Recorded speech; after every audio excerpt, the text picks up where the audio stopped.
Čau, zdravím pri ďalšom pokračovaní našho podcastu Na slovíčko s animátorem. Po veľmi dlhé dobe znova. A je tu Filip. Filip, čau. Ahoj, děkuji za pozvání, moc rád vás tady vidím. My sme tu už 6. deň spolu, ale zahrali sme to, že začíname. A sme na Kanárskych ostrovoch, na Lanzarote, na našom team buildingu, Animation Point a popri tom si nahrajeme takýto rozhovor. Nielen ten, ale i ďalšie, ale začneme s takýmto San Miguelom. A my sme si to chceli pripraviť takto u bazénu, ako vidíte, že to bude taká pohodička, akurát, že prší. Tak improvizujeme. Ale i tak máme podcast u pivečka. Tak na zdraví, Viktor. San Miguel. San Miguel, táto španielská značka, žiaden product placement, nikto nám neplatí. Snáď. Neexistuje. No, Filip je už nejaký čas u nás v office. Ale zase tak dlouho to ještě není. Nejaký čas. Ale vy ho nepoznáte. Niektorí z vás už mali telefonát s Filipem, ale o tom sa nebavme. Ten bol nejlepších 15 minút vašeho života. Filip, ty už si začal prednedávnom s prácou animátora, inak by si u nás nebol v office ako nejaký takýto nímant. Je to tak? Tak poď taký úvod, že ako to celé začalo, jak ťa to napadlo, že jak to celé začalo stať animátorom? Jakože to, že som šiel do ofisu, nebo animace? Celkovo animace. Celkovo animace. Jasné, že ja, ak sa na teba pozriem, tak vidím, že si rodený animátor. No, to bude dlouhý příběh, tak se usaďte. To se psal rok, to už se ani nepamatuju. Ale prostě animace, nemůžu úplně říct, že mě vždycky tak lákala, protože jsem o ní asi zas až tolik neviděl. Samozřejmě jsme jezdili s rodičema na nějaký dovolený, takovýhle věci. Ale nějak jsem úplně nevěnoval pozornost nějakým animátorům. Ale animátorkám? Animátorkám taky ne. To se změnilo. To se změní. Na první sezóně, no. Ale pamatuju si vlastně, když skončila korona a mě bylo 18 a letěl jsem s mým nejlepším kamarádem na naší první dovolenou. Letěli jsme bohužel nebo bohudík, to posuďte sami, na ostrov Rodos. A měli jsme tam all inclusive prostě hotel nějaký. Každý večer jsme chodili do Bar Street na Faleraky, to byla povinnost. No a jak jsme se k tomu nějak dostali, už vlastně tam jsme si říkali, že je hrozně cool tady práce přes léto, nebo celou sezonu. A vlastně hlásili jsme se tam, nebo jsme získávali nějaký kontakty od nějakých barmanů, nějakých bar owners a tak dále. A říkali jsme si, že bychom rádi vyzkoušeli jako být tam barmani na sezónu. Pak vlastně ještě nějaký druhý večer jsme tam potkali 2 holčiny ze Znojma u nás. Aha. A nějak jsme tam prostě byli spolu celou dobu a já s tím Adamem jsme prostě non-stop zabavovali s těmi nejlepší kámoši, protože to prostě šlo. No a byl tam jeden animátor v tom hotelu a ten byl strašný, jakože opravdu příšerný. Takhle chodil kolem ping-pong, ping-pong, ping-pong a to bylo všechno. A tady padla ta prvotní myšlenka, že i my bychom byli lepší. Aha. A vzpomínáš si, jaký to byl hotel? Názov hotela? To už ne. Jako vím, kde je, ale název hotelu si nevzpomenu. Nebyl jako úplně na pláži ani, bylo to kousek od toho. Ale tady padla prvotní myšlenka, že i my bychom byli lepší. A byli jsme lepší, no. Takže... A ještě si lepší. Ano, si neskončil. Přesně tak. Takže vlastně tady to nějak prvotně jako začalo v té mojí hlavě. A to bylo 2020 teda rok. To myslím, že bylo 2020, no. Alebo 2021. 2020 byl covid, prvá covidová sezóna. 2020, 2021, okay, možná 2021 dokonce. No, tak prostě jsme zjistili, že existuje tam ta práce. Já jsem potom na to vlastně koukal a všechno jsem to jako proscrolloval. No, takže vlastně jsem opustil pozici, že bych chtěl být nějakým barmanem nebo tak. A řekl jsem si, že tohle je pro mě. Být sportovní animátor. No dobré. A dotiahol si to... Kam jsem to dotáhnul? K tanečnímu animátorovi jsem to dotáhl. Na Lanzarote k bazénu. Ale nie. Dobre, takže to si sa rozhodol, bolo leto, prihlásil si sa a ďalšie leto už sa to realizovalo teda, že? Tvoja prvá sezóna bola sezóna 22? Byla 22, no. 22, 23, 24, 25. Přesně tak. Takže máš za sebou 4 sezóny, 4 letné sezóny. 4 letní sezóny. Takže já si myslím, že ta moje dovolená byla 2021. No a mal si predtým nejaký background mimo toho, že si bol all inclusive decko, ktoré vyrastalo takto v týchto hoteloch v lete, tak ako ja? No. A ja asi tuším, že tvoj táta bol taký gastromák. Přesně tak. Nejako ťa toto Hezky si to ovplyvnilo? popsal. Áno. Lebo neštudoval si hotelovku ani cestovní ruch, Nestudoval ani vůbec. nič takéto. Jako mě nejvíc ovlivnilo asi to, že jsem dost sportovní člověk a jak k tomu jsem se chtěl zaměřovat, prostě trávit léto někde hezky u moře, nádherný ostrov a k tomu dělat věci, které mám rád, takže prostě nějaký sporty, nějaký tenis, ping-pong, fotbal a tak dále, beach volejbal. A to jsem si vlastně původně myslel, že bude takový celý to gro té mojí animace, že budu jenom hrát beach volejbal, fotbal, ping-pong a tím to skončí. Víc jsem se mýlit nemohl. Ale... Ještě si zabudol, že miluješ děti, že? ale tak k tomu se dostaneme později, ne? Ano, jako vztah animátor děti, jak se to vyvinulo. Ten sa vyvinul. Vyvinul sa, přesně tak. Keď mi poslali naposledy video, ako Filip v jednom našom partnerskom hoteli strieľa z luku na tatínka, ktorý mal na hlave jabko, plišáka a decka tam, wow, Filipe! Tak toto sú aktivity pre deti, ktoré vytvára a vymýšľa Filip. Jakožto správný vůdce a vzor. Tak, takže Boh vás ochraňuj väčšinou dievčatá, ktoré budete v klubiku pracovať s Filipom. Ale počkej, to doufám, že tím jsme skončili. Ne? jsme len začali. To bylo po druhý a naposled. Od tej doby ťa hotel len poptáva, kedy príde Filip. Je to jasný, no, ten tatínek hlavne. OK, dobre, takže prišla prvá sezóna.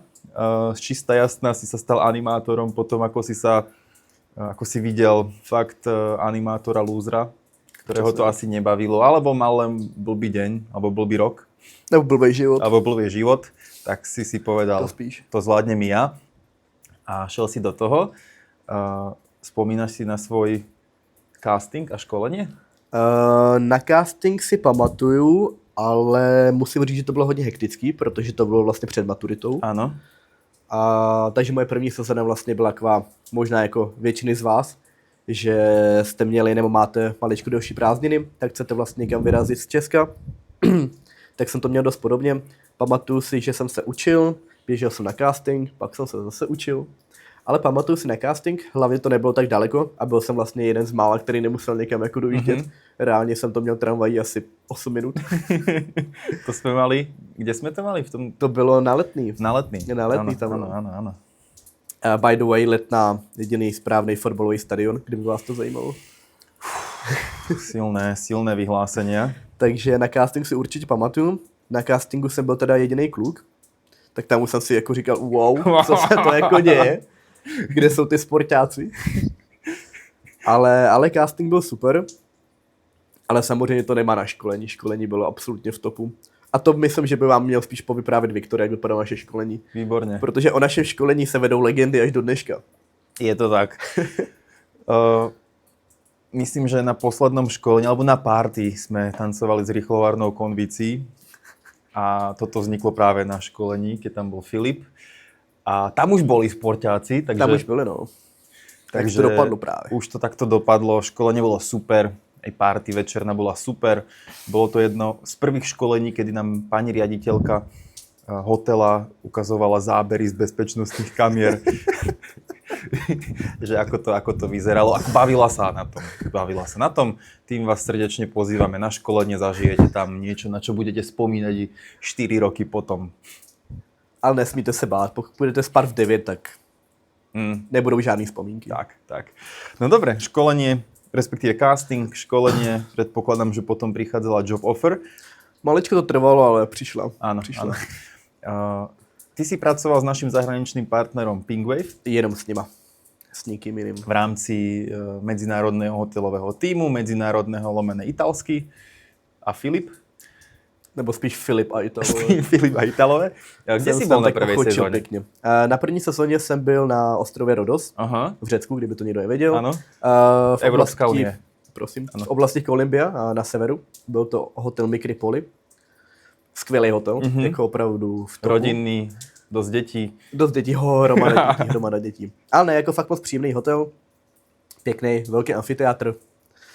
To bych asi řekl, že to byl můj úvodní šok, protože mi jaksi ani na castingu, ani na školení nikdo neřekl, že budu dělat takové nějaký shows, jo. O tom jsme se prostě zamlčeli. To neexistovalo. Bylo tam jako, že budeme dělat nějaký klubáky, nějaký pool dancing, takový ty věci. Říkám, OK, super. No tak jsem jako vyrazil už na tu sezónu. Už jsem myslel, že jako vím všechno, co mě čeká.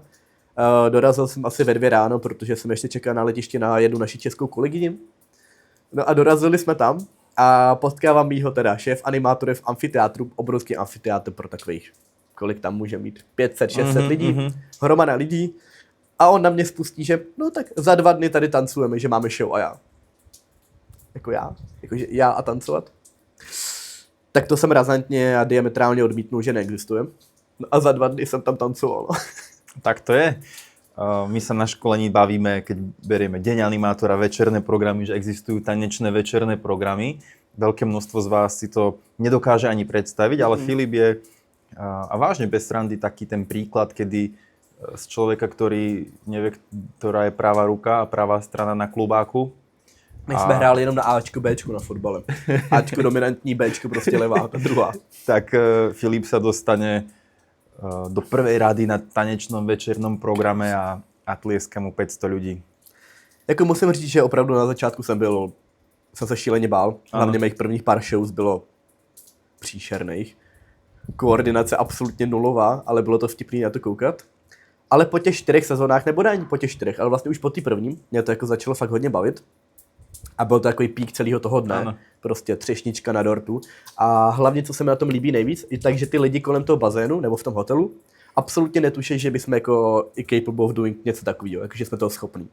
Takže oni nás prostě vidějí dělat blbosti celý den, hrát si tam někde s dětma, hrát fotbal, beach volleyball a najednou vidějí, jak tam prostě jako děláme nějaký akrobatický tance nebo takovýhle ty věci. Ano. A úplně se řeknou, wow, tak to jsme nečekali.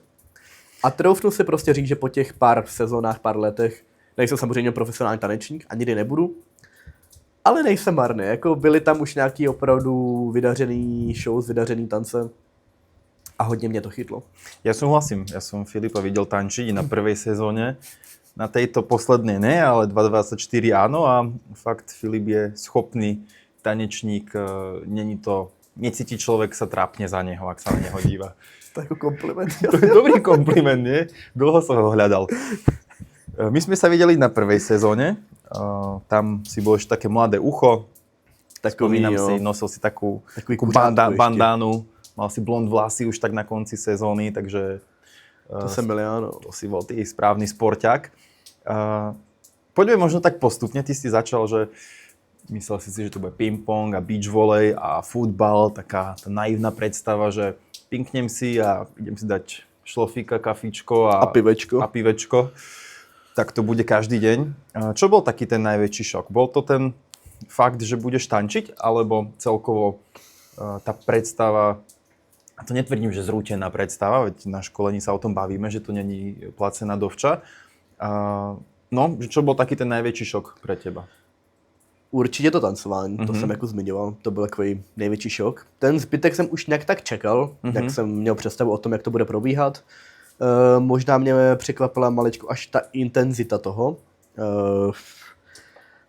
Samozřejmě nemůžu úplně jako porovnávat, dejme tomu, Pink Wave jako mezinárodní a Dare Tour, nebo naše partnery, protože s nimi jsem nepracoval, ale co jsem nějak tak pochopil, tak je to tam maličko jednodušší, nebo ne jednodušší, to bylo špatně řečeno. Je to jiné. Ale ano. Prostě intenzita je tam možná maličko mírnější, s tím, že vlastně z Pink Wave od rána do večera, pokud se šéf rozhodne, že není pauza a prostě se nacvičuje, tak pauza není. Takže jdete 16 hodin v kuse. Takže možná ta intenzita mě tam maličko překvapila. Nechci říct, že to bylo špatně, protože já jako miluji nějaký pohyb a paradoxně mě to i bavilo, čím jsem jako byl unavenější, tak jsem si jako říkal, kdo jiný by to dal než my, takže jako fakt jsem na nás byl hrdý, že to bylo super. Ale byl jsem překvapený tou intenzitou, no. Ještě teda tím počasím samozřejmě do toho. Jednou jsem tam skolaboval na fotbale. To možná ani nevíš. Neviem. Neviem, let's go. Ja mal som až potom prichystané nejaké ako také top zážitky a najhoršie zážitky. Ja si to klidne nechám. Toto ako je top? Alebo na opačnej strane? No, na začátku to bylo jako na té opačné škále, ale momentálně bych to spíš bral už tě pozitivní, už je to vtipný. Poďme kľudne sa takto o tom pobaviť a rovno do toho vhupnúť. Spomenul si intenzita práce, ty si pracoval každú jednu sezónu v minimálne stredne veľkom až veľkom animačnom tíme v hoteli, kde je vždy viac ako 1500 hostí. Boli to všetko rodinné, veľké rezorty, žiadna soft animace. Nejmenší asi Mikripoly, no. No. Vzpomínáš si, jakou to malo kapacitu? Boha, já si myslím, že Mikropoli mělo nějakou 1100, nějak tak, pokud se nepletu, 1200. Každopádně je to rozľahlý rezort, není to, že tu za rohom je jeden bazén a aj hneď restaurace. A každý rok vlastně ta kapacita stoupala s těma hotelama. Áno.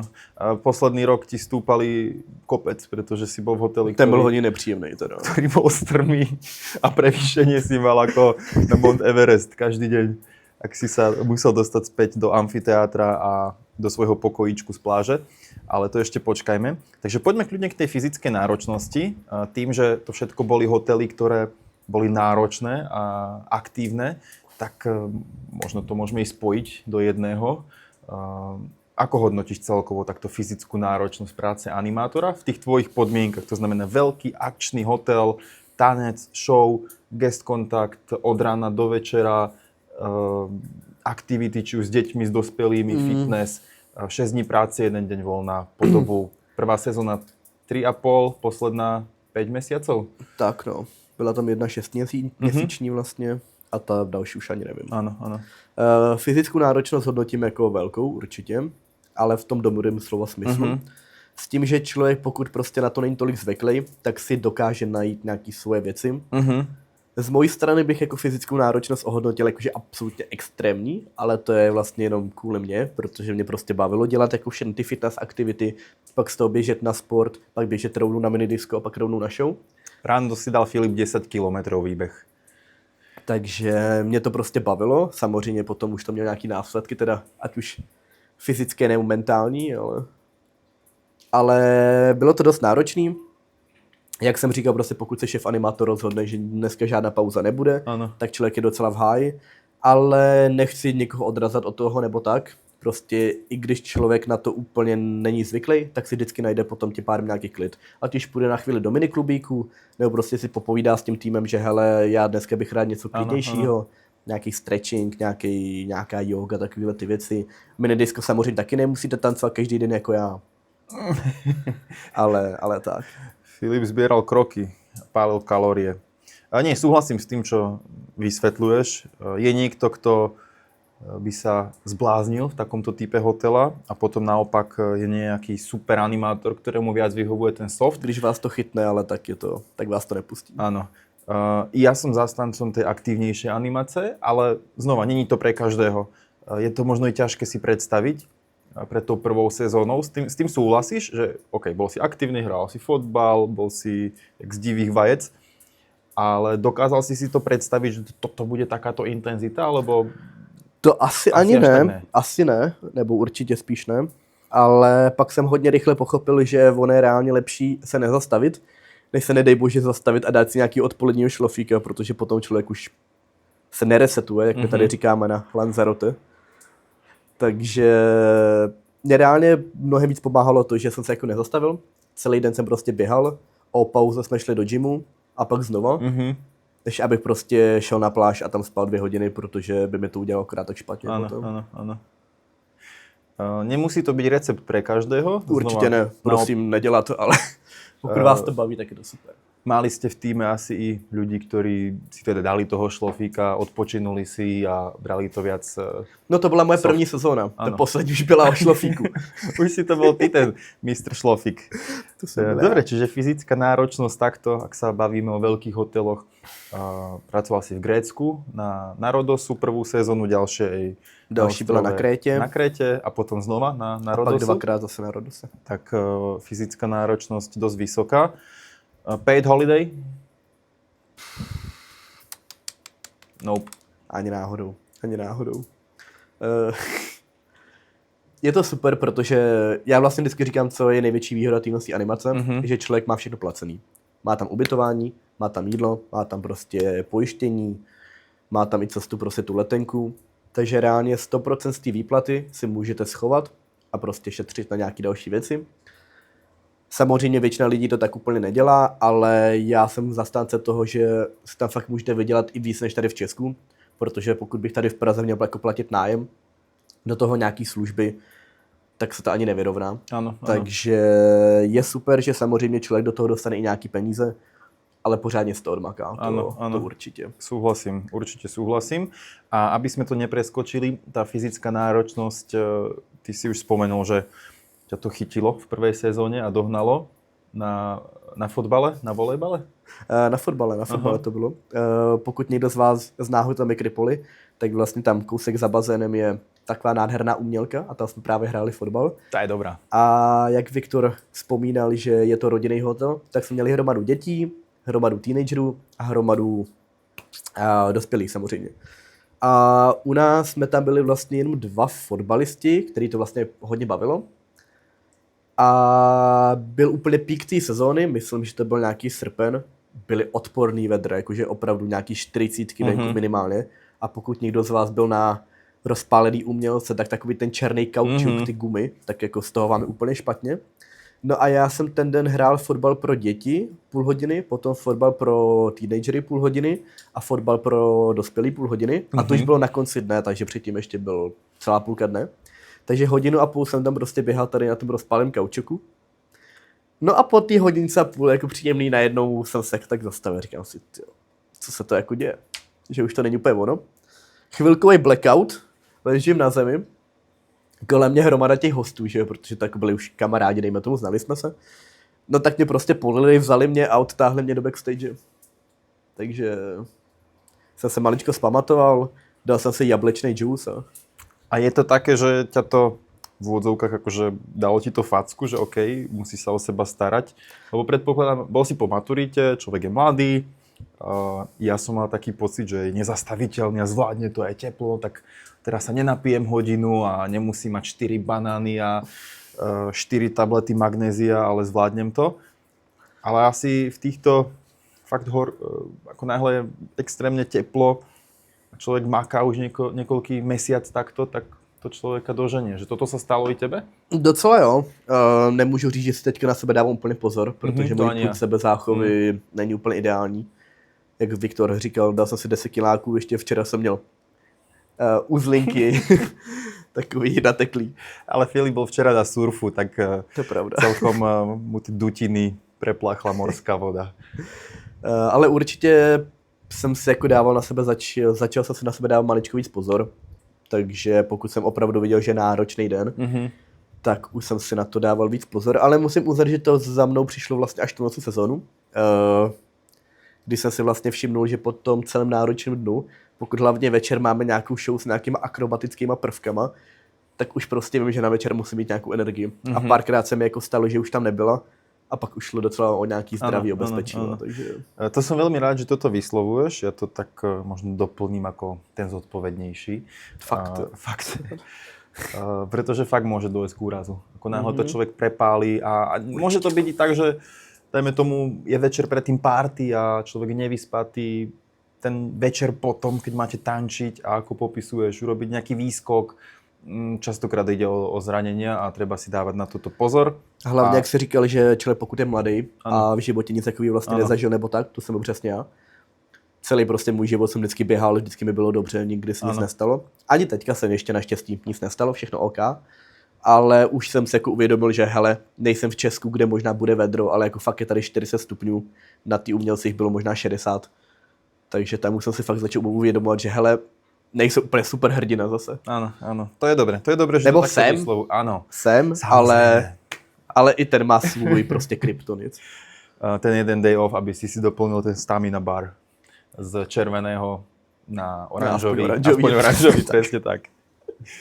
Začal si doplňovať stamina bar. Vy, ktorí hrávate FIFU alebo NHL-ko, aj NBA-ko, tak to poznáte. Já FIFU moc nehraju teda. Ne? A v čom si mal stamina? NBA alebo NHL? V reálnom svete, neviem. Okay, v reálnom svete. No dobre, prvá sezóna Mikripoli, ostrov Rodos v letovisku Columbia, možno to niektorí poznáte, je tam inak fajnový klub, že? Status? Když jsem tam byl já, tak už tam nebyl. Nebo tak byl zavřený zrovna. Protože bar vlastně prohazardoval. Ježišmarja, jsem myslel, že nám jde někdo opravovat bazén. Když jsem tam byl já, tak tam vlastně už nebyl. No, dej si, prosím. No tak nebyl tam, protože vlastník díky Vlastník bohužel propálil veškeré svoje finance, takže měli mysl sezonu nebo 2 pauzu. Aha. Teďka už je zpátky teda. Ale chodili jsme tam vlastně i do jiných barů. Ano. Byly tam Memories, tak Ano. ty byly úplně skvělý, ta nás vlastně znali. S tím, že bylo úplně nejlepší, že hosti nám vlastně dávali dýška, takže nám předplatili piva v těch Memories. Takže my jsme tam měli vždycky lístečky a prostě bylo tam kolik, jako kdo dostal nějaký dýšek od těch hostů. Dobre. Tak to bylo úplně skvělý. Tak to je... Bartrovali ste to, nedávali vám cash, ale... No a v pohodě, jako my bychom to tam stejně utratili. Áno. Eventuálně. No, ako tak hodnotíš tento večerný život alebo nočný život animátora? Kľudne... Už jdeme na večerní život, jo. Kľudne poďme, nemusíme ostávať na prvej sezóne, ale poďme kľudne do ďalších sezón. Možno tak obecne, že animace a nightlife ide dohromady? Keď je človek vyčerpaný, ako popisuješ, boli dní, kedy fakt maká 10-12 hodín, je na nohách. Máš ešte energiu potom vybehnúť do klubu a baviť sa, alebo není to úplne bežné? To je tam úplně vždycky. Já bych to asi asocioval animace a noční život. Šílený, odporný, nějak takhle. Jako fakt zábavný, ale pocať, no. Tak. Zase záleží, jaký je kdo typ člověka. Měli jsme na hromadě sezon vždycky aspoň nějakých pár lidí, kteří prostě neradi někam chodili, takže zůstávali doma, radši si pospali, nebo si dali jedno pivečko a šli domů. Ale já jsem většinou byl lídr té druhé skupiny. To si nebol ty, určitě. Nebyl já. Já jsem byl většinou lídr té druhé skupiny, který jako v 5 ráno zavelil, že jdeme do klubu. V kostýmoch ešte obyčajne. Nejlépe. Videl som nejaké fotky z vašich sezón. Aký si mal najlepší kostým na party? Superman. Boratky, ty byly úplně v topu. Ale měl jsem jako pod tím spodní prádlo, protože... To je jakože oficiálna verzia. Ano. Superman Boratky, ty byly v topu. Pak tam byly takový ty basic, jako nějaký bezdomovci nebo nějaký piráti, takovýhle ty nerdi. Prostě party bez kostýmu na sezóně není party. Jako mohla by být, ale takhle v Praze nebo v Praze. V Česku to neuděláte. Tak kde jinde si to prostě vyzkoušet. Ano. Pokud by v Praze šel jako do klubu jakožto Superman nebo... tak tě pošlou do prdele, podle mě hrozně. Ale i o tom to je, o tom je ta sezóna, člověk si troška jako ty lidi vás tam neznají, takže reálně můžete být úplně kdo chcete. Áno, je to super. A patrí to k tomu, patrí to troška, ako vravíš, sa odviazať a myslím si, že a zvlášť na Rodosu, tí majitelia klubov, alebo... Oni to uvítají. Tak. Ještě vám dají free drinky nějaký, udělají si s vámi fotečku, teď vám řeknou, ať to maličko propaguješ někde a najednou seš tam každý druhý večer. Jako Superman, potom Batman, Spider-Man. Nebol si Spider-Man? Byl, ale ne na party asi. Ano, takže tak. Okay. Ale jak se právě říkali, si jako pod sem teda náročný, je vždycky nějaká energie, tak abych k tomu odvětil a vrátil se k tomu. Není, ale stejně půjdete ven. My vlastně jsme to vždycky říkali, hlavně poslední 2 sezóny. Hlavně poslední 2 sezóny jsem už měl jsem tam nějaký ustálený vlastně kluky, moji kamarády. A s těma jsme si vždycky co den stěžovali, jak jsme unavený, že už nemůžeme. No a najednou jsme skončili a stejně jsme šli ven prostě. No a čo by si odporúčil človeku, ktorý sa teraz na toto díva a vlastne není takýto party animal. Ako netvrdím, že ty si party animal, ale rád sa zajdeš zabaviť a možno má strach, že tam budete, nie ty, ale narazí na niekoho tak nenormálneho ako ty, ktorý bude takýto. Je to ako povinnosť, alebo je v poho, ak človek dá ruky od toho preč a nejde na tie party. Ako si to vnímal ty, ak ste mali v týme takéhoto človeka, takéhoto kolegu, ktorý nebol úplne party animal? Jak jsem říkal, prostě povinnost to není. Vždycky jsme měli v týmech nějaký lidi, kteří rádi jako radši zůstali doma, ale co by vlastně rád řekl, tak to není prostě jenom vždycky o těch party, ale po práci si ať už půjde prostě někam sednout, nebo někam prostě na pláž, koukat na hvězdy, takže pokud člověk není takový, takže musí jít do klubu a tam se prostě opít. Furt je ale fajn jako být maličko s tím svým týmem a vymyslet nějaké další aktivity, takže samozřejmě častokrát jsme chodili nějak ven, ale nebylo to prostě každý večer, ano. Ale jsou tam prostě další hromady aktivit.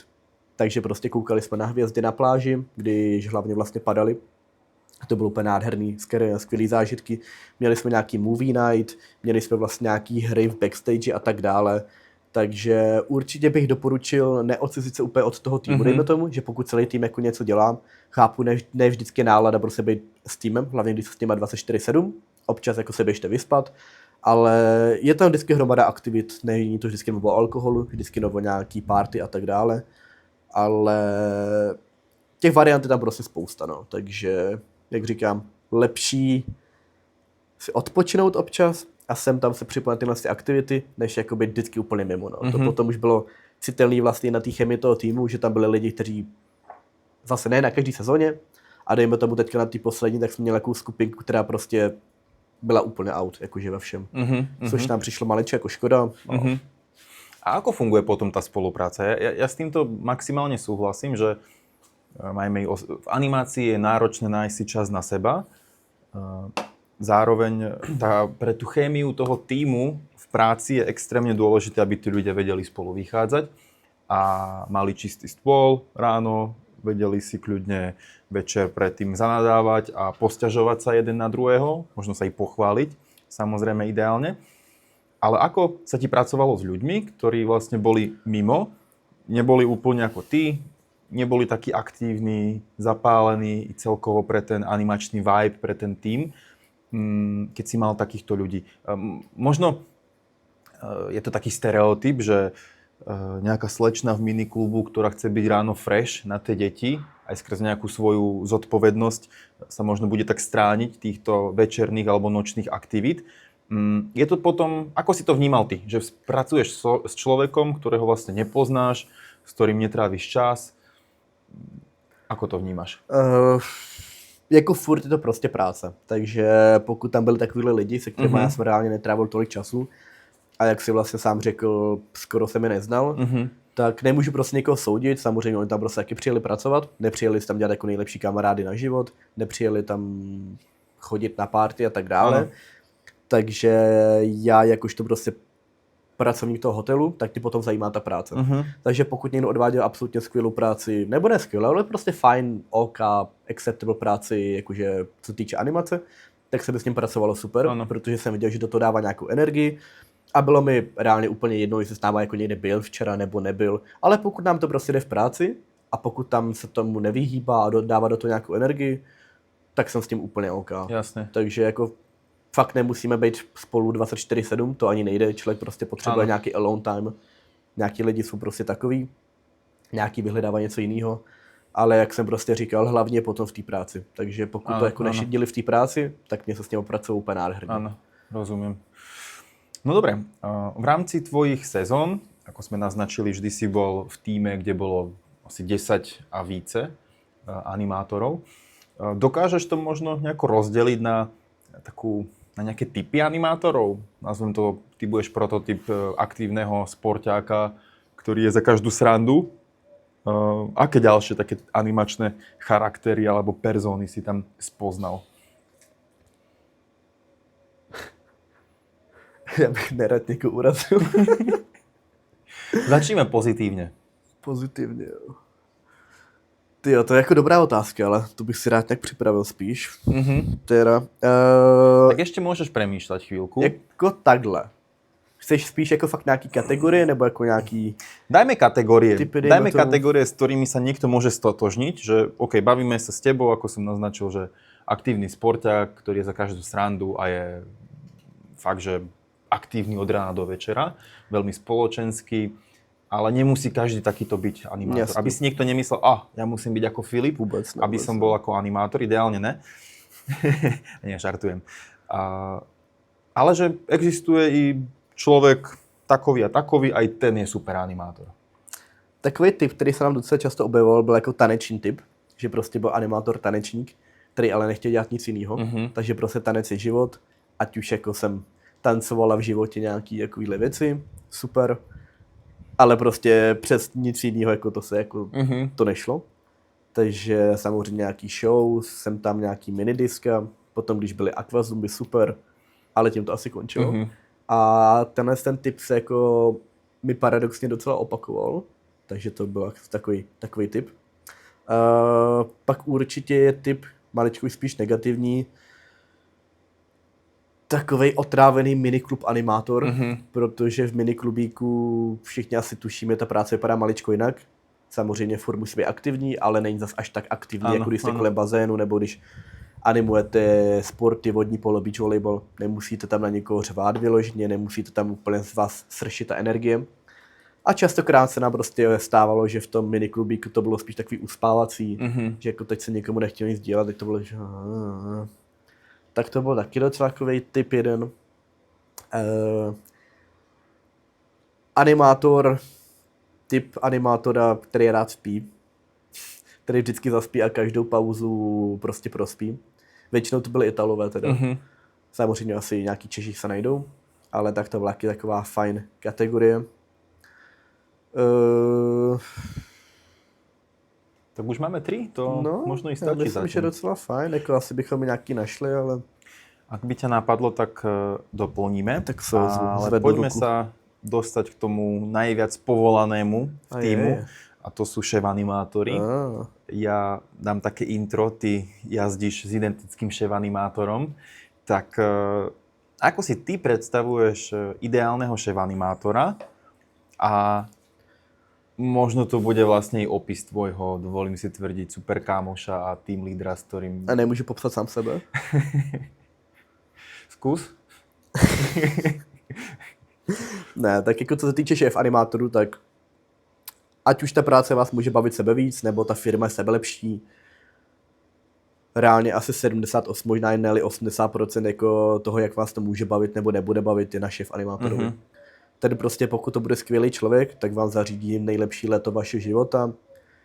Potkáte tam nejlepší kámoše, jistě možná šéf-animátorem se stanete kámoši. Já například s mým šéf-animátorem právě jsem ho poznal 2021. 22, jo.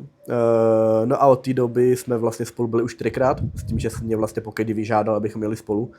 A fakt jsme se stali jako reálně bráchové, skoro jako úplně nejlepší kámoši, víme o sobě úplně všechno. Prošli jsme si hromadou věcí spolu. A vím, že to prostě bude typ člověka, nebo že to bude kamarád, se kterým se budu vídat až do konce života.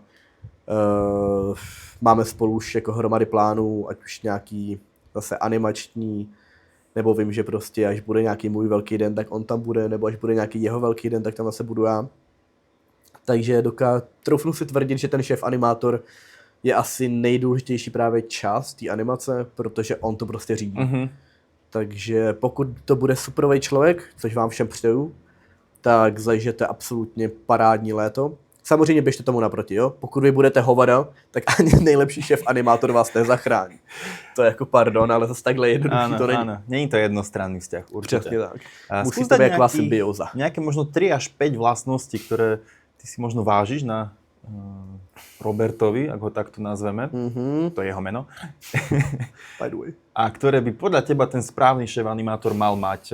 Možno, ak si spomínaš, že ktoré si možno tak na prvej sezóne, kedy fakt človek potrebuje asi najviac ukázať, potiahnuť, inšpirovať, motivovať.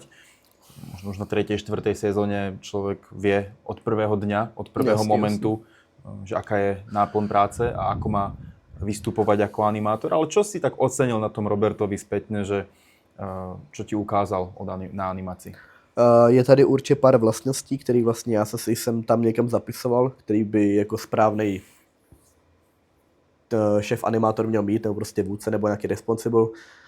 Začínal bych určitě respektem. Jako člověk musí mít respekt, pokud máte pod sebou nějaký lidi, super, jste kamarádi, ale furt je nějaká hierarchie a pokud prostě tým lídr něco řekne, tak by to mělo být. Takže respekt. Druhá za mě asi možná ne stejně důležitá věc je trpělivost. Člověk nemůže být agresivní, prostě musí být trpělivý, musí být jako otevřený všem těm věcem. I když se mu to možná nemusí úplně líbit, i když ho jako nasere celý tým, nebo jedna konkrétní osoba už po 50. Samozřejmě někdy se hlas může zvýšit, ale prostě nesmí být nikdy agresivní nebo něco takového, přes to vlak nejede. Takže trpělivost je šíleně důležitá věc.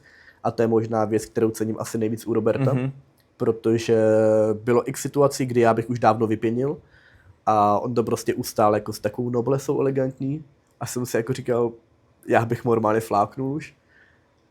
Ale člověk si takhle vlastně, dejme tomu, hlídá ten svůj status prostě, jako té nadřazenosti, dejme tomu. Takže určitě respekt, trpělivost. Teď bych zkombinoval kreativitu a zapálenost, protože vy jste šéf animátor, takže byste měli být vzor. Takže vy máte makat, dejme tomu, na 120%. Takže pokud chcete, aby váš tým makal, vy musíte taky makat. Nemůžete prostě říct svýmu týmu, hele, OK, běžte pracovat a s tím půjdete spát jako během vaší pracovní doby. Takže to absolutně neexistuje. Pokud chcete, aby to všechno hezky šlapalo, tak ukážete těm lidem, že vlastně vy se tady snažíte vymyslet něco extra, tady extra vlastně pro vás, měli bychom se toho všichni vážit. Takže zapálenost proto je určitě důležitá. Ja toto možno doplním, kľudne ma oprav, ale Jasný. Nemusí to byť, a možno by to ani nemala byť zapálenosť pre identické úkoly, ako vykonáva animátor na prvej sezóne, ale pre tie svoje úkoly, ktoré má ten šéf animátor. Dám príklad, že jeho zodpovednosťou je super nástenka, ten šéf animátor má odfláknutú nástenku a je tam grafika ako z 86. roku, to ešte neboli počítače moc, tak z 96. Tak nemôže za mňa čakať, že ten, ktorý má mať pod palcom Aquagym, že do toho dá 100%, keď on dá 60% do tej nástenky. Takže to by som len možno chcel poopraviť, alebo doplniť a kľudne má oprav. No ne, je to přesně tak, jako samozřejmě šéf animátor nebude dělat věci, co bude dělat vy. Lebo občas to nováčik animátor čaká, že ten šéf animátor bude s ním na tých aktivitách. Áno, je ideálne, ak mu to ukáže, v prípade, že tam není nejaký sport responsible alebo fitness responsible, ktorý vlastne plní úkol toho, že nemusí prísť šéf animátora ukazovať Aquagym, ale neočakávajte, že vlastne každú jednu aktivitu vám ten daný šéf animátor ukáže. To prostě tak to byť nemusí. Přesně tak, takže šéf animátor má jako hromadu svých věcí. Jak jsem vlastně s tím Robertem už byl několik těch sezon, tak jsem se stal jako takovou jeho pravou rukou a většinou potom těch závažnějších problémů jsme řešili spolu. Ano. A moc dobře vím, jako čím jsme se tam jako procházeli, jaký problémy tam byly, nebyly. Je to jako mnohem větší, dejme tomu mentální nějaký tlak, většinou ze strany managementu, případně jako z firmy, ale management řecky tomu většinou moc nepomáhal, takže tam byly jako opravdu obrovské očekávání s nulovou pomocí. Ano. A potom to nás to řešit. To jsou věci, které se potom řeší non-stop, ať už prostě v noci, nebo během pauzy, nebo i během prostě práce. Takže v animátor nemusí být prostě vždycky jako viděnej, dejme tomu. Neznamená to ale, že automaticky spí, doufejme. Ale většinou si prostě dělá jako nějaký zařizovačky kolem, nějaký svoje věci. Ale přesně, jak jsme říkali, prostě furt by měl být zapálený, nebo aspoň snažit se udělat dobře tu svoji práci. Súhlasím, to je důležitý. Súhlasím. Takže rešpekt, trpezlivosť, nejaký zápal pre ten job ako takový. A ešte ťa niečo napadá? Mám určitě jednu, která je, řekl bych, až taková povrchní, ale vlastně těch šéf animátorů jsem poznal opravdu s hromadu. A to byl taky jeden z těch důvodů, proč jsem moc rád jezdil s Robertem. Není to vlastně kvůli tomu, že bych nevěřil ostatním šéf animátorům, ale kolikrát jsem právě viděl, že mají dost těch vlastností, které já úplně nemám rád, které já úplně nerespektuji zpětně. Ať už to byla nějaká agresivita nebo tak, ale v naší firmě jsme měli i hromadu takových těch, dejme tomu postarších italských šéf animátorů. A za mě taková jedna banální, ale úplně důležitá, super důležitá věc je reprezentativnost. Jste šéf animátor, nebo ať už nějaký responsible prostě. Jste tvář toho hotelu. Jste main jako hlava toho hotelu. Tak nemůžete prostě vypadat jak bezdomovec, který právě vylezl ze zimního spánku. A že jich je, ale. Že jich je. To je něco opravdu šílenýho. Ja sa tu zastavím, toto sa týka každého animátora. A ten šéf animátor, samozrejme, ak vyzerá ako bezdomovec, tak celý tým je tým bezdomovců, pretože on ich reprezentuje. Ale toto by som možno chcel vysloviť každému, kto pracuje, či už v Česku alebo v zahraničí. Jednoducho musíte v hospitality segmente vyzerať tip-top. Je to povrchné, není to povrchné, to ja nejdem súdiť. Ale se tváří to hotel. Ano. Ten hotel, nebo dejme tomu ta firma si vás platí od toho, že vy je reprezentujete a oni chtějí vlastně co nejlepší reprezentaci. A očekávají vlastně úplně všechno od toho. Úplně za mňa by to malo byť prirodzené, že člověk ráno přesně, přijde. a to jsem se právě taky myslel, že hlavně, že u těch šéf animátorů, ale potom v průběhu těch sezon jsem zjistil, že je to paradoxně přesně naopak, že čím díl je tam jako člověk v té firmě, tak už jako tak zlenivě, jako comfortable, že jo, super. No a najednou vidíte, že ten šéf animátor už ani nenosí uniformu, nosí to svoje jako zežloutlý starý tričko prostě, který si pravděpodobně nepral ani jako 2 měsíce. Takhle se jako vytáhne z té stage, takhle se tam poškrapká kůlky, najednou se začne bavit s nějakýma malýma, mladýma slečnama tamhle a člověk si úplně říká, prosím, co se to tady děje. Jasně. Takže paradoxně prostě časem člověk je maličko zlenivý, tak to prosím nedělat. Áno. My sa o tomto dosť bavíme na školení. Není to taká obľúbená časť školenia pre našich nových animátorov, ale za mňa, ja len vstúpim do toho ako čisté boty, čisté ponožky, umyté zuby, antiperspirant, čisté nemastné vlasy. Voňavka. Ste v 5-hviezdičkových hoteloch, kde ten klient si platí s rodinkou 1000 eur za to a nie sú zvedaví na smradľavého šéfa animátora. Alebo to môže byť animátorka v detskom klubíku, ktorá má deravé ponožky a smrdí. Za mňa je to humáč. Tak to pomenujem a sorry za výraz, ale myslíte na to, prosím, aj vy, ktorí budete pracovať prvý rok, že reprezentujete, Filip tu naznačil firmu, hotel, a my na školení doplňujeme i krajinu. Možno to je... Pravda. Ten klient vidí... Ja nám zatím dělám docela ostrú, tak to napravte, prosím. Presne tak. Takže toto som rád, že si spomenul a nebolo to pripravené, ale veľmi si mi nahral a je to moja taká obľúbená téma. Prostě animátor musí vyzerať. Tip-top. Jako samozřejmě, jak se říkal, určitě během sezóny, ať už to teďka bude znít špatně, smrdět budete. Ano. Je tam prostě extrémně stupňů, je tam vetro, je to náročný, ale dejme tomu, já jsem se reálně průměrně sprchoval 4krát za den prostě, protože spotřeba jako ponožek a spodního prádla, to člověk pere 2krát za 4 dny, protože tak. Prostě ráno spade do vody, bum, znova. Spotí se člověk, bum, znova. Zase spotí, bum, znova. No prostě furt. Súhlas. Bavili sme sa teda o šéf animátorovi, nejaké vlastnosti, ktoré by mal mať. Skúsime to otočiť, že čo... Už si začal, že ten človek vyzerá ako bezdomovec. Ešte nejaké vlastnosti, ktoré si vnímal negatívní, asi na Robertovi nie, alebo možno i áno, alebo ktoré by si možno uvítal ešte na šéf animátoroch? Který bych uvítal? Že to... Já s Robertem jsem se jako častokrát, nebo já jsem prostě říkal, už jsem se jako dostal do té pozice, že jsem jako do té práce kecal. Myslím to špatně, ale je to prostě tak. Že on měl až moc jako velkou trpělivost, jak jsem prostě říkal, trpělivost je důležitá, ale je prostě hranice mezi tím být trpělivý a tam, kdy už začíná ten respekt. Sem tam se prostě člověk musí ozvat a pokud vy víte, že vám za zádama někdo dělá nějaký blbosti a stejně se neozvete, nebo jako se ani nezvýší hlas a takovéhle věci, to už je za mě maličko špatně, respekt tam prostě musí být. To jsem potom právě za Roberta spíš jako řešil já, než potom on. Ty jsi byl ten vyhazovač. No to ne, ale jako já jsem se rád ozval, protože nějaký věci jsem prostě neměl rád. Ano. Ale co určitě jsem nesnášel na šéf animátorech většinou kolem, co jsem jako hodně zažil, tak právě byla ta agresivita. Absolutně jako bezdůvodná. Prostě já ani nechápu jako v nejšílenějších snech, když jako reálně ten šéf animátor může myslet, že tímhle s tím něco zlepší. To jako... To se vám akorát automaticky zkazí prostě nálada v týmu a tu už nespravíte. Áno, áno. To jsem v životě nepochopil, takovýhle věci. Akú by si dal radu, bude to teraz možno také hlúpe, ale väčšina našich nových animátorov sú nové animátorky. Ty si to naznačil, že si bol sám kluk na castingu a vy, ktoré prichádzate na castingy a na školenia, tak to jednoducho je. Kluci tvoria maximálne 20% animátorov, ktorí u nás pracujú a ktorí s nami spolupracujú. Ty ako kluk asi to lepšie znášaš, alebo znášal by si to, ak by bol ten týpek, väčšinou muž, agresívnejší, zvýšil hlas, používal vulgarizmy. Čo by si možno doporučil nejakej slečne, ktorá je na prvej sezóne v nejakej destinácii v zahraničí ďaleko od domova a bude tam mať nejakého Španiela, alebo Tunisana, alebo to je jedno, aké národnosti, Itala, napríklad nejakého šéf animátora, ktorý práve bude mať takúto formu práce s ľuďmi, že si zanadáva v jazyku, ktorému ani nerozumieš, zdrbe ťa za všetko, zvyšuje hlas, není príjemný. Máš preto možno nejaký univerzálny recept, ako s týmto pracovať? Univerzální recept určitě ozvat se nám. První ozvat se nám.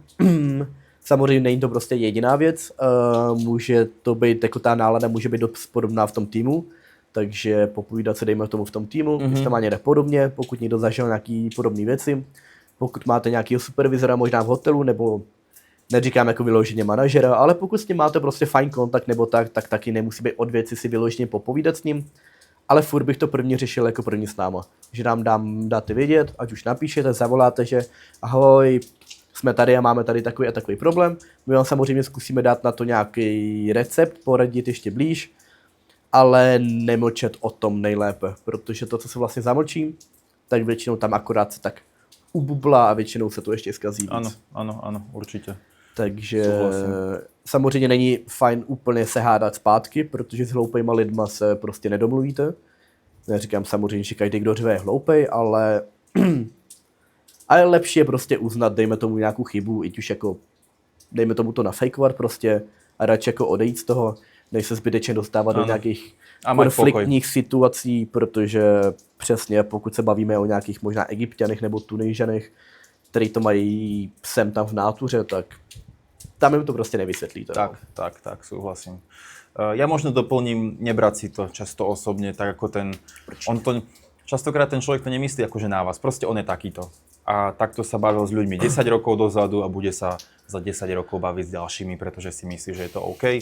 Za mňa potvrdím asi to, čo naznačil Filip, niekedy možno fejkovo pritakať a zabezpečiť si klid na mesiac. Stojí to za to. Dobre, poďme možno ku klientom. Tak už postupne prechádzame, už sa nebavíme len o tej prvej sezóne, ale celkovo o práci animátora, o team lídroch, o kolegoch, o nejakom večernom, nočnom živote. Klientela. Dokážeš takto z prvej dať tvoju najviac obľúbenú klientelu, čo sa týka národnosti a najmenej obľúbenú klientelu? Nejvíc oblíbená klientela za mě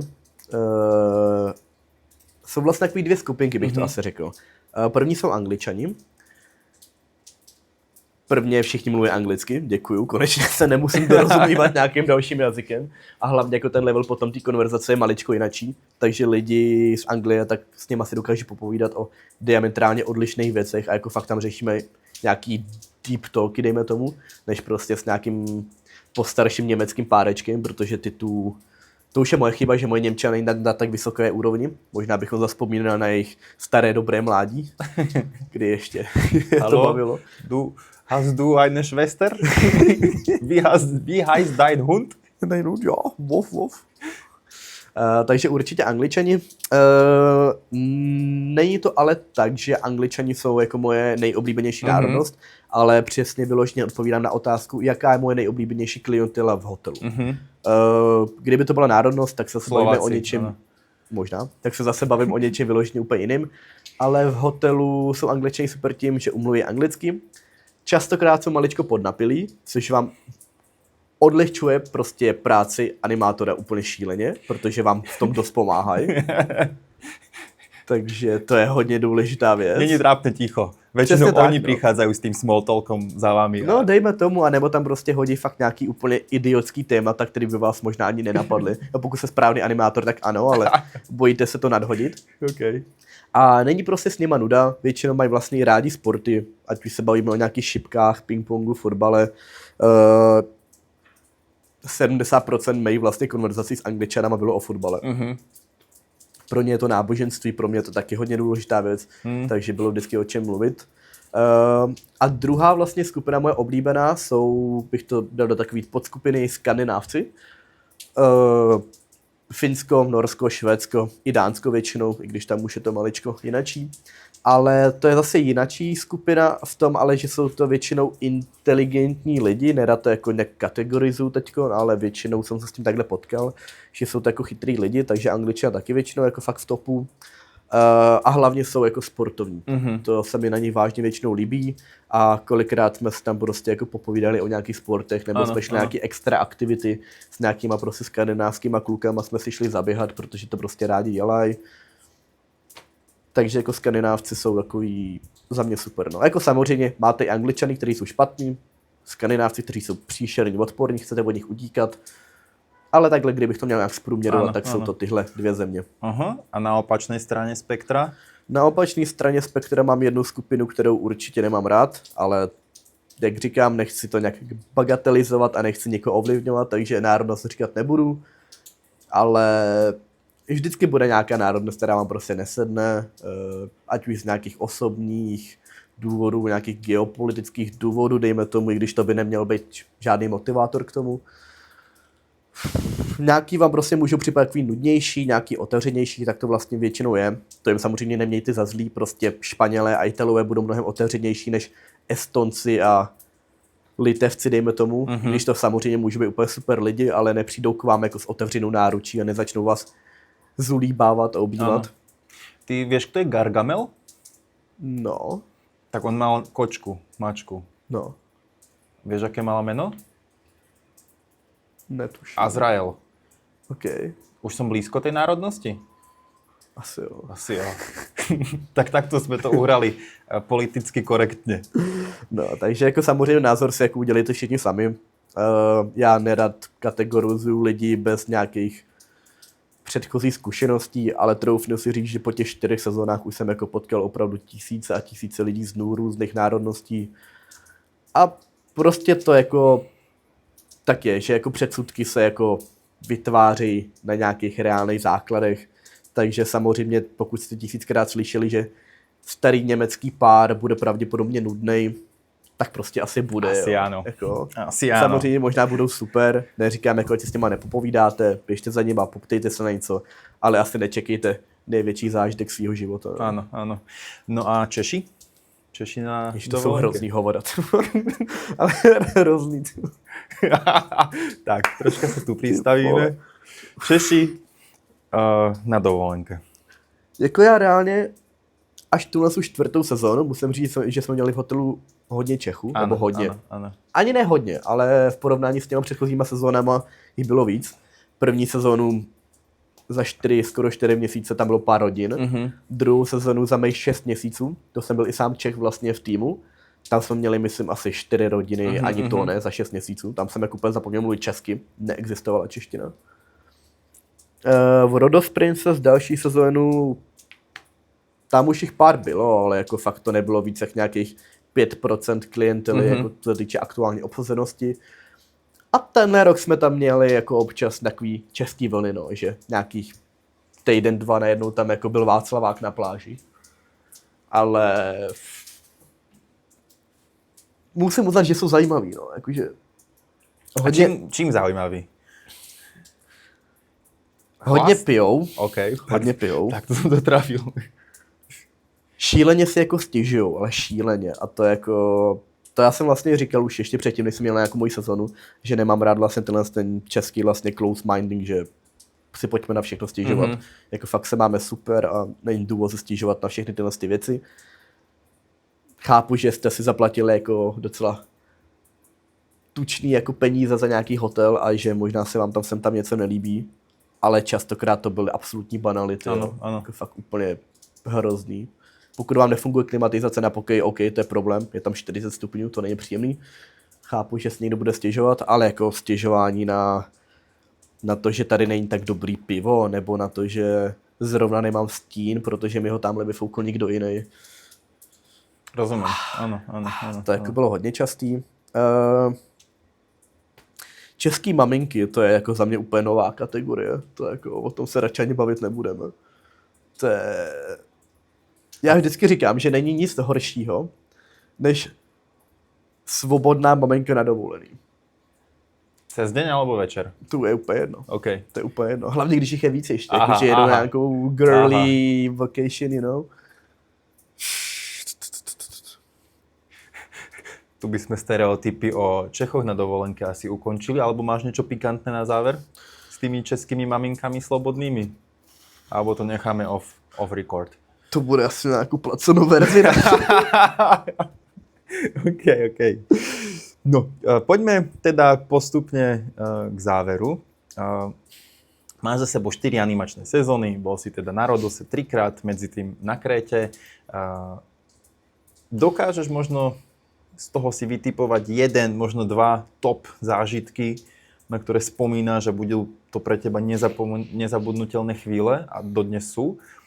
A potom i z opačnej strany, že niečo, kde si fakt trpel, dostal sa na dno a že fakt to je to najhoršie, čo si v priebehu práce animátora zažil.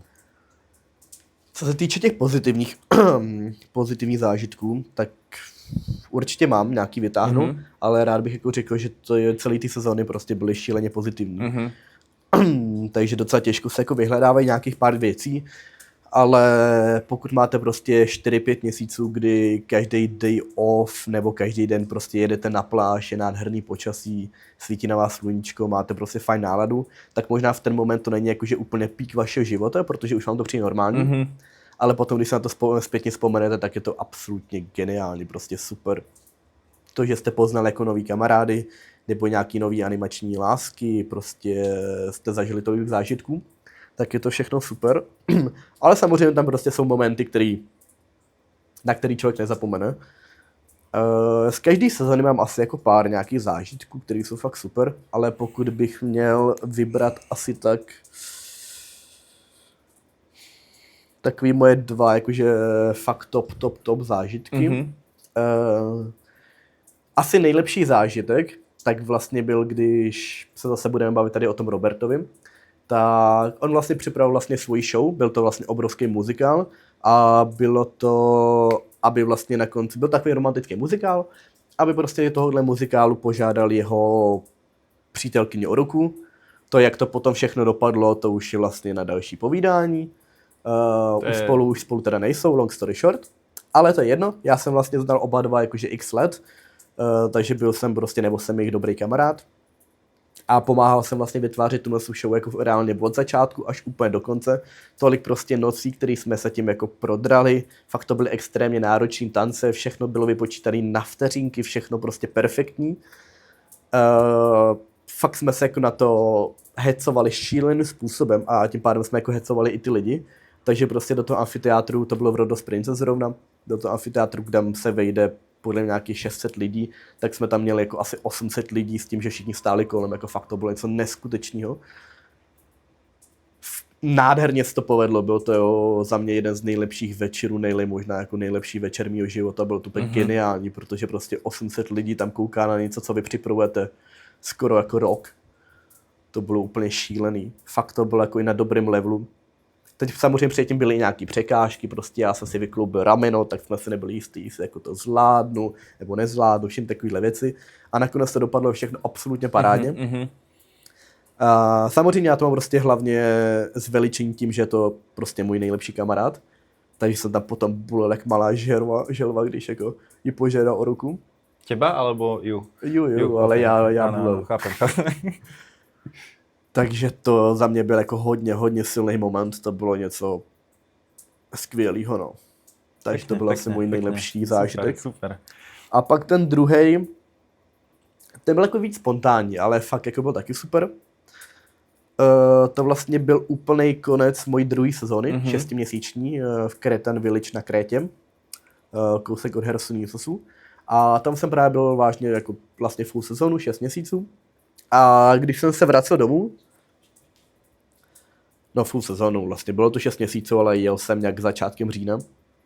A když jsem se vracel domů, tak jsme tam měli fakt úplně super klientelu. Měli jsme tam hrobaru nějakých lidí z Litvy, kteří jako opravdu byli super, nějaký Angličany. A prostě celý ten hotel byl jako obrovský kamarádský v tu chvíli. Fakt se mi ani nechtělo odjíždět. A měl jsem vlastně moji poslední show. A teď se to jako všechno tak hezky jako sešlo, byl to můj poslední den, poslední show, fakt to byla i dobrá show, měli jsme absolutně parádní publikum, všichni nás tam prostě milovali, takže Robert, ten můj šéf animátor, mě tam prostě jako odprezentoval, že prostě and he's the last show and bla bla bla. A takže na moji poslední prezentaci jsem dostal normálně asi 5minutový potlesk ve stoje jako od všech těch lidí, od plného amfiteátru, což tam nevím, kolik může být lidí, možná nějakých 500, něco takového. A prostě fakt jsem dostal jako 5minutový potlesk ve stoje, jakožto já, prostě po nějaký taneční show. Jako samozřejmě nebylo to jenom za to tancování, ale prostě bylo to za celou tu práci, kterou člověk si vlastně s něma dělá v průběhu té dovolený, ať už možná klidně za těch 6 měsíců. Ano. Ale v tu chvíli jsem si jako opravdu řekl, wow, jako v životě bych nečekal, že se mi něco takového stane, že dostanu stand-up, prostě ovation, zatancování, já prostě sportovec. Jehož koordinace nebyla úplně výborná celý jeho život. Tak to bylo jako opravdu šílený moment. No. Takže jako z toho mám i video, na to jsem se jako občas prostě podíval a říkal jsem si, ty kráso, to byl večer. To sú momenty, pre ktoré to stojí za to a to byl pekne, že ja by som to prial zažiť každému, zvlášť takto symbolicky na záver tej sezóny. Přesně, jako fakt se všechno spojilo úplně perfektně. Ano, takový prostě alignment of the stars, všechno. Ten večer byl prostě perfektní. Úplně super. Nice, super. Pokecali sme si o takých dvoch highlightoch tých 4 animačných sezón. Ako vravíš, celý ten lifestyle je jeden veľký highlight a človek si to v tom momente neuvedomuje, ale žije možno svoj sen, ak to má vážne vysnívané, túto prácu. Hlavne ešte potká tolik kamarádů. Tak. Aj kamarádek. Kamarádek taky. Tak. Čo nejaká, možno taká škvrna, ktorú máš z tej animačnej kariéry? Ale škvrna, neviem co je, ale skvrny tam nejaký áno, byly teda. Skvrny nejaký tam. Šrámy dokonce, ne jízvy. Už zarostlý. Určitě se nějaký najdou, ale většinou je to tím, jak dlouho tam vlastně lidi pracují. Takže samozřejmě člověk není prostě happy úplně 24/7, to je taky nemožný. Občas je člověk nahoře, občas dole. Práce animátora je fyzicky extrémně náročná, ale mentálně ještě mnohem víc. Prostě občas je den na hovno, ani nevíte proč. Prostě se to stane. Nechcete se s někým bavit, máte špatnou náladu. Shit happens, to se prostě stává, ale musíte si nekousnout, hodit fake úsměv a jít pracovat. Ale občas jsou opravdu jako dny, kdy máte důvod, aby vám bylo na hovno. Ať už se vám jako něco stane, jste jako nemocný, urvete si nějaký vas v rameni nebo cokoliv. To prostě se nám jako samozřejmě stávalo. Moje jedna z nejhorších byla hnedka vlastně na první sezóně a to vlastně bylo spojené s tím, jak jsme jako dlouho od domova, tak samozřejmě za tu dobu prostě tady v Česku se čas nezastaví a pokračuje dál. A bohužel mi vlastně jeden večer volala mamka, že nám umřel náš pes. Což jako samozřejmě někdo si můžou sadit i horší věci, že může prostě umřít, nedej bože, nějaký blízký člen rodiny a tak dále. Já ale našeho psa jsem teda určitě považoval za člen rodiny. To byl opravdu špatný den, protože prostě jsem musel jít zase ven a šířit radost a joy a usmívat se, když jsem opravdu nechtěl, protože jako co. Ano. A teď by prostě bylo na ní z toho, že jsem jako mamka doma byla sama s tím, že jsem prostě tam nebyl s ní, že jsem nebyl u toho, že jsem nemohl pomoct. A teď jsem se ještě přetvařoval, že je prostě nejlepší den mýho života. Takže to opravdu nebylo fajn pár dnů. To bylo hodně nepříjemný. Ale jak říkám, jako zpětně můžou se dít i horší věci, takže beru to takhle za sebe. Bol toto moment, alebo možno i iné momenty, kedy si premýšľal, že OK, stopka, balím to, letím domov? Tohle ne, jako reálně za ty 4 sezóny jsem jenom jedinkrát přemýšlel nad tím, že bych to zabalil. A to bylo, když jsem měl jakou krizovku na druhé sezóně v Cretan Village. A to bylo hlavně kvůli tomu, že jsme tam měli i dalšího vlastně italského tour operatora. A drtivá většina našeho týmu byli Italové. Já v tu dobu italský, ne, že bych teďka mluvil italsky, ale aspoň jsem tam něco pochytím. V tu dobu jsem nerozuměl absolutně ničemu. 90% toho dneska prostě mluvilo italsky. Teď já měl organizovat jakožto sport responsible vlastně aktivity s těma Italama, i když oni ani neumluvili anglicky. A teď jsem byl absolutně zoufalý, už jsem jako netušil, co s tím mám dělat. Teď jsme tam měli ještě jeden francouzský tým, který nám do toho vždycky zasahoval někde jinde a najednou nám pustili repráky na Jose a takovéhle věci. A mně už to bylo opravdu špatně. Tak tam jako jednou jsem si říkal, že stačí. Už jako fakt nevím. Ale nějak jsme si jako k tomu sedli s Robertem a vyřešili jsme to, že něco zlepšíme, něco se zlepšit bohužel nedá, takže jako nějak to bude muset překousnout, ale to byl asi jediný moment, no, kdy jsem si jako říkal... A v rámci týmu, čo boli také najčastejšie momenty odchodov tvojich kolegov alebo kolegyň? Debilita. Dobre. To je suverénně debilita, no. Ne, jako většinou, když jsme někoho poslali domů, tak to bylo jako kvůli tomu, že jim chybělo pár jako... Koleček. No, pár nějakých jednotek IQ. OK. Takže... A možno naopak, že ak ty si premýšľal pri tomto, že máš toho dosť, plné zuby, nevieš ako ďalej, to bol pre teba moment, premýšľam, že to zabalím. Aké vlastne boli tie príčiny, že človek sa sám rozhodol odcestovať domov? Nie, že bol vyhodený. Jasný. Chápem, že chýba troška IQ, tak šéf-animátorovi sa blbo pracuje s takýmto človekom. My jsme si vlastně vždycky s Robertem zakládali na tom, že nechceme nikoho vyhazovat a že vždycky si tam prostě budeme snažit udržovat ty lidi, což reálně myslím, že se nám povedlo úplně skvěle, protože vlastně naše návratnost jako těch lidí nebo jejich jako ukončení před smlouvou byla absolutně minimální. Takže byl tam vlastně jeden zdravotní problém, kdy jedna holčina teda jela domů, s tím jsme určitě bohužel nemohli nic udělat. Byl tam jeden osobní problém od jedné holčiny z Polska, jakože se stalo něco doma. Ano. To asi jako víc rozebírat nebudu. Ale jako samozřejmě stanou se takovéhle věci, že doma je nějaký problém a vy samozřejmě chcete jako té rodině pomoct, takže tohle se může být nějaký důvody. Měli jsme tam, troufnu si říct, docela dost situací, kdy ty lidi chtěli jet domů, ať už z nějakého vyhoření, nebo z nějaký lack of motivation, nebo si prostě se v tom nějak nenašli. Ale reálně jsme to vždycky prostě s Robertem jako změnili. Jakože změnili jsme názor potom toho člověka, začali jsme na to víc pracovat, hlavně s tím teda konkrétním jedincem. Zjistili jsme, co jako chtějí, co nechtějí. A na to jsme vždycky byli hrozně pyšní. Nemůžu říct zpětně, jestli to vždycky stálo za to, protože do toho jednotlivce potom musíte investovat mnohem víc energie než do těch ostatních. Člověk má dobrý pocit, pokud jako takhle zachrání nějakou animační sezonu někoho, ale zase vám to hodně vezme, jakože hodně. A někdo si to možná nezaslouží. Taky pravda. Ano. Takže my jsme se o to snažili, vždycky nám to reálně vyšlo, což je úplně super. Zpětně si řeknu, že znovu bych to možná u nějakých lidí určitě nedělal už, ale takhle. Ano. Takže ty negativní, no, prostě stává se to, no, občas člověk se jako někde zraní, to jako bylo častokrát někde jako kolem, že se někdo zranil, nebo možná se s váma rozejde holka, nebo vy se rozejde s holkou, nebo zjistíte, že tady někdo někoho podváděl a tak dále. A vy jste prostě furt v tom hotelu a nemůžete utíct prostě. Súhlasím s týmto, čo popisuješ, že to, že sa dejú nejaké osobné veci, nazvem to bežného charakteru, to, čo si teraz naznačil, nejaké rozchody, tak není obvykle dôvod, nemal by byť dôvod predčasného ukončenia sezóny. Takže samozřejmě člověk se necítí dobře. Ano.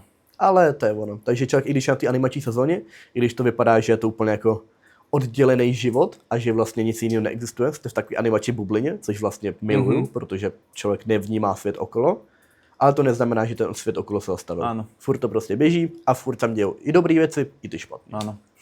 Poďme do úplného záveru a ja mám na teba poslednú otázku. Ak by si to mohol tak zosumarizovať a pokúsiť sa odpovedať na otázku, že čo ti vlastne práca animátora priniesla do života, či už pozitívne alebo negatívne, ako ťa zmenila, kde možno vyzdvihla tvoju osobnosť, kde možno zničila tvoje sny, ktoré si mal po strednej škole. Celkovo otázka, čo ti práca animátora priniesla. A prináša. Přinášíš. Tak. A bude přinášet. Ano. To je moc pěkná otázka. Jelikož už prostě v tom pracuji docela dlouho, tak si nebudem říct, že reálně to, kdo jsem jako dneska, jako úplně 100% full jako já, tak je jenom díky, nebo kvůli té animace, to už je asi na vás potom, jestli díky nebo kvůli. Já jsem jako takový byl i předtím, ale prostě v té animaci jsem se naučil tolik věcí, které mě v životě ani nenapadly, že se naučím. Ať už od nějakého žití sám prostě, starání se jako o svých věcí, že jako všechno mám tak zahrnutý a vím prostě, jak to funguje. Po to tancování. Fire show já vzpomením. Fire show taky, to jsem se taky prostě naučil. Získal jsem mnohem víc sebevědomí, jakože šíleně. Já jsem byl jako... Byl jsem takovýhle, jako jsem teďka maličku už předtím, ale asi si mě možná, nebo jestli si nepamatuješ s tou casting, nebo možná školení, jako byl jsem určitě jinak. Moc dobře si pamatuju sám sebe na první sezóně, že jako jsem netušil jako co a jak. Úplně logicky samozřejmě první sezóna. Ano. Ale jako fakt jsem získal takový sebevědomí v té animaci, že té animace jsem hodně vděčný za tohle. Neříkám jako, že přehnaný sebevědomí je vždycky správná věc, ale ak človek vie, že vykonáva niečo poctivo a je v tom dobrý, má výsledky, ktoré sú ukázané standing ovation ľudí, dajme tomu to takto obrazne pomenujem, tak je určite za mňa fajn mať to zdravé sebavedomie a vedieť o tých svojich silných stránkach. Minimálně se má člověk určitě líp potom. No. Určite áno, určite áno. Takže dalo mi to tyhle ty věci. Dalo mi to nějakou rutinu do života určitě. Ať už nějakou, nechci říct úplně disciplínu, jako tyhle disciplínu jsem měl už jako předtím z těch sportů, ale tady se mi to akorát utvrdilo. Takže jako nejsem schopný sedět na zadku, když vím, že můžu něco dělat. Ano. To je za mě absolutně parádní věc, ať už jako po zdravotní stránce nebo po nějakých dalších. To je super. Co mi to dalo a co jsem absolutně neměl předtím, tak jsou jako nějaký kulturní zkušenosti. Fakt jako předtím jsem absolutně neměl nejmenší ponětí o tom prostě, jak se bavit s nějakýma určitýma typama lidí, s nějakýma kulturama, s nějakýma věkovýma kategoriemi, to se takhle rozděluje. Takže teďka si jsem fakt hodně sebevědomý v té sociální jako konverzaci, super. v těch social skills a prostě reálně, když se na někoho ani jako podívám, tak už pravděpodobně, tak si ho prostě jako už zařádku do hlavy a vím prostě, jak nebo co očekávají za konverzaci. Takže asi nějak tak. Nám tu chodí občas nejaký úchyl, možno ste si všimli, ale to vôbec nevadí. Snad to zvládneme. Oni sú prostě zvláštní čas. No. Chceli sme končiť, ale ešte, aby ste si vychutnali pohľad já bych to stopnul teďka reálně, protože je teďka ideální moment. Áno, na nemeckú dôchodkyňu zo Žďáru nad Sázavou. Bazén je vyhrievaný, takže není to úplne ľadová medvedica. Není tak cool, jak to vypadá. Taky není tak cool, jak vypadá. Možno naopak, že čo ti práca animátora vzala a nedala? Co mi vzala?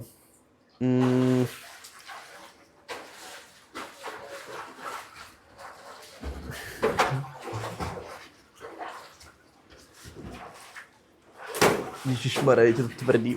Tak zachránili ju. Škoda, ale. Máme tu takú nemú skupinku. Los Cocoteros. Aha, poď. Asi budú ju oživovať. Dobre, bavme sa ďalej. Čo ti práce animátora vzala? Co mi vzala a co hodně jako cítím, je čas. Protože 4 léta jsem prostě nebyl doma, nebyl jsem s kamarádama. Viděl jsem, jak moji kamarádi objíždí nějaký koncerty, festivaly, jezdili spolu na dovolenou a tak. Já jsem měl svoje zážitky, troufnu si říct, že pravděpodobně asi i lepší, protože přece jenom bejt 5 měsíců někde na Rodose je absolutně prostě v topu v porovnáním s párdenním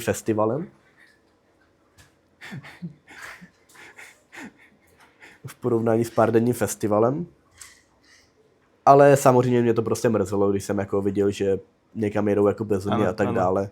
Takže to byla taková jedna z těch malých skvrn u té animace, že prostě OK, miluju to, ale jako bere mi to ten jako čas, ať už s rodinou, nebo potom s kamarádama samozřejmě a nějaký ten free time, free will, jako to do something během léta. Prostě vytrhne ťa to z toho života, ktorý človek doteraz žil. Tak to je. A čím dlhšie to obdobie v zahraničí, alebo i v Česku je, tak tým je to vytrhnutie je väčšie. Přesně. Jako určitě nemůžu říct, že to za to nestálo.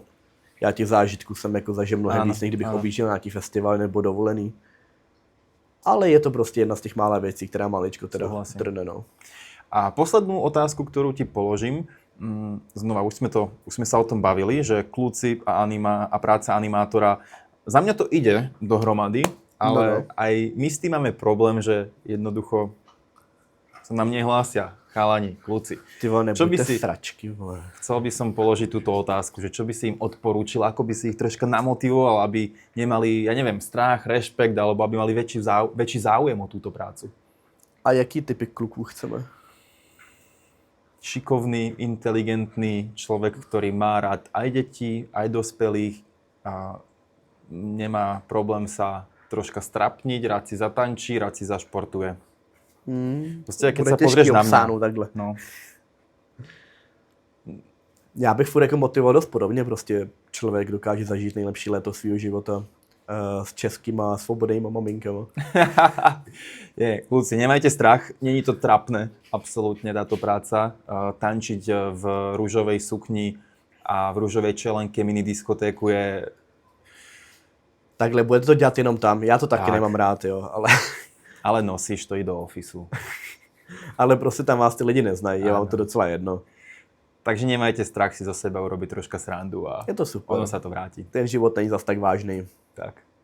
Dobre, Filo, tak plechovky sú prázdne. To už docela dlouho. Myslím si, že je čas na ďalšiu plechovku. U nás prestalo pršať, my si pôjdeme dať nejaký obed. Filip je u nás v office, má na starosti to, aby má na starosti to, aby úvodný telefonát prebehol OK, bude s nami na castingu, na školení, bude mať pod palcami nejaké české hotely, takže budete ho stretávať. Verím, že ste ho lepšie spoznali. V prípade, že sa chcete stať animátormi alebo animátorkami, tak verím, že si znova priniesol iný pohľad, čo to dalo tebe. No, doufejme. A verím, že to bolo pre vás obohacujúce. Filo, díky za super pokec. My si dáme opět za pozvání. My si dáme nejaký obed a skočíme do tohto bazéna a užijeme si ešte záver dňa. Tak díky a čau, čau. Mějte se. Ahoj.